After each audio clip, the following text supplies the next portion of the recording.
दोस्तों, जैसा कि आप सभी को पता है, government of India and ministry of defence की तरफ से अग्निवीर यानी कि टूर ऑफ ड्यूटीज़ को लेकर जो बातें हो रही थी वो उसको Indian government of ministry of defence ने मंजूरी दे दी है। अब आगे क्या होगा, और बताया गया है कि 90 दिन के अंदर 46,000 वैकेंसीज़ हैं वो निकाली जाएंगी आर्मी, नेवी, एयरफोर्स तीनों के अंदर। अब दोस्तों, इसके हम फ़ायदे और नुकसान दोनों देखेंगे।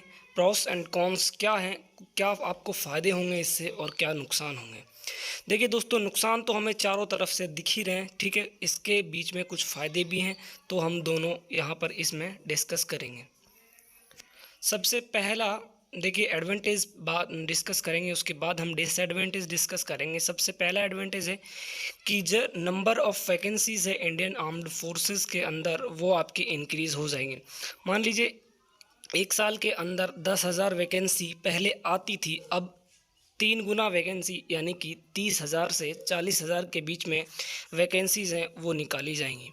मतलब कुछ लोग जो कुछ भी नहीं कर सकते, कहावत है ना कि कुछ नहीं से कुछ ही भला, something is better than nothing.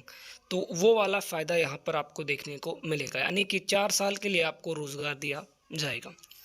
दूसरी बात, कुछ लोग ऐसे इंडियन एयरफोर्स, इंडियन आर्मी या इंडियन नेवी को ज्वाइन कर लेते हैं जिनकी अच्छी परसेंटेज या अच्छा उनका परफॉर्मेंस 12th या 10th के अंदर रहता है, वो आगे भी अपनी लाइफ में कुछ अच्छा अचीव कर सकते हैं, लेकिन अपनी फैमिली की प्रॉब्लम्स, परिस्थितियों की वजह से वो कुछ नहीं कर पाते, ठीक है। और अपने जो स्किल्स है, एजुकेशन है, उसको एनहांस नहीं कर पाते। लेकिन जैसे ही आप इंडियन आर्म्ड फोर्सेस ज्वाइन करेंगे तो आपकी स्किल कोर्स, आपको इन सभी को एनहांस करने का मौका मिलेगा। पहले क्या होता था कि जो एक बार रिक्रूट हो गया तो उसको कम से कम 20 साल जॉब करनी ही होगी। आप आपके यूपीएससी और पीसीएस के अलावा किसी भी जॉब के लिए आप उसे छोड़ नहीं सकते, लेकिन अब आप ऐसा कर पाएंगे। जैसे ही आपकी 4 साल कंप्लीट होती है और आप कोई अदर वैकेंसी में ज्वाइन करना चाहते हैं, कोई अच्छा परफॉर्मेंस, मान लीजिए आपको लगता है कि मुझे यहाँ से निकलना है और कुछ और ज्वाइन करना है, तो वो आप इजीली अब ज्वाइन कर पाएंगे, आपके पास ये मौका रहेगा, ठीक है। उसके साथ ही आपको एक एडवांटेज और देखने को मिलेगा कि आपने देखा इंडिया के अंदर बहुत ज़्यादा अनएम्प्लॉयमेंट हो रखा है, उस अनएम्प्लॉयमेंट को थोड़ा सा कम किया जाएगा।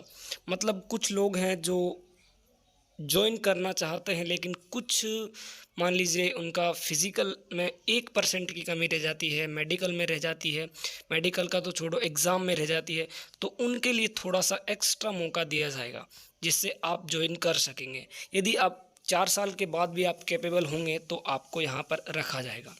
तो ये तो कुछ एक इसके फ़ायदे हैं, ठीक है। और भी एक दो बेनिफिट्स हैं जो आपको आगे देखने को मिलेंगे।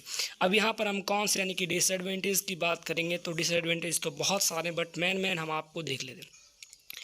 जो भी लोग इंडियन आर्म्ड फोर्सेस ज्वाइन करना चाहते हैं, ज्वाइन करने के बाद आपको यहाँ पर आपकी जो पेंशन है उसको हटा दिया जाएगा, यानी कि आपकी पेंशन की जो फैसिलिटी है वो ख़त्म कर दी जाएगी।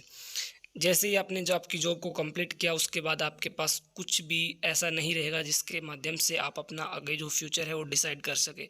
रहेगा तो आपके पास डिसिप्लिन वगैरह, ये वो सभी चीज़ें आपके पास रहेंगी और कोई भी एक्स्ट्रा चीज़ आपके पास नहीं रहेगी, ठीक है। सबसे बड़ा तो यही आपको नुकसान है कि आपके जो पेंशन है। और दूसरा, जैसे मान लीजिए आपकी एज 20 है और आप 4 साल भारतीय सेना में जाते हैं, 4 साल के बाद आपकी एज 24 से 25 हो जाती है और कुछ जो वैकेंसीज़ हैं, जॉब हैं, उनसे आप पिछड़ जाएंगे, वो आप नहीं कर पाएंगे।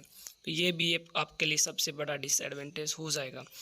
यानी कि 4 साल ज्वाइन करने के बाद आपके पास कुछ लोग हैं जो अपनी ट्रेनिंग यानी 4 साल के अंदर अपना जो एजुकेशन है उसको उसी तरह से बरकरार रखेंगे, लेकिन सभी लोग नहीं कर पाएंगे।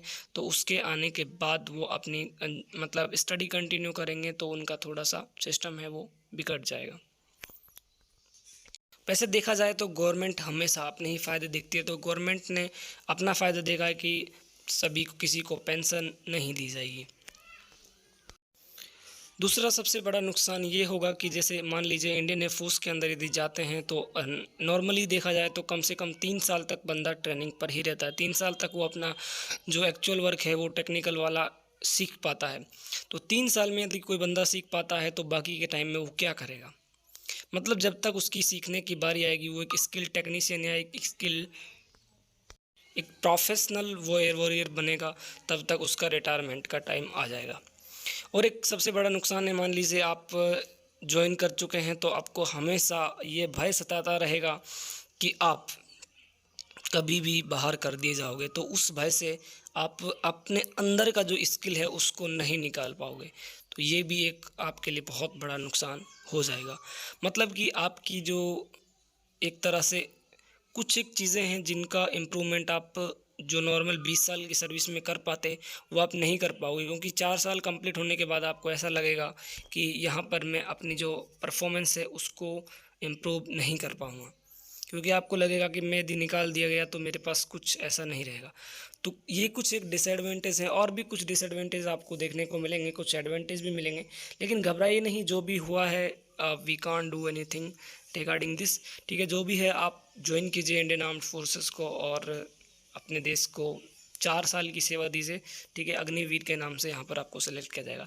दोस्तों कमेंट सेक्शन में ज़रूर बताना कि आपको टूर ऑफ ड्यूटीज़ कैसा लगा, आप सहमत है, असहमत है, या आपके क्या व्यूज़ हैं इसके बारे में।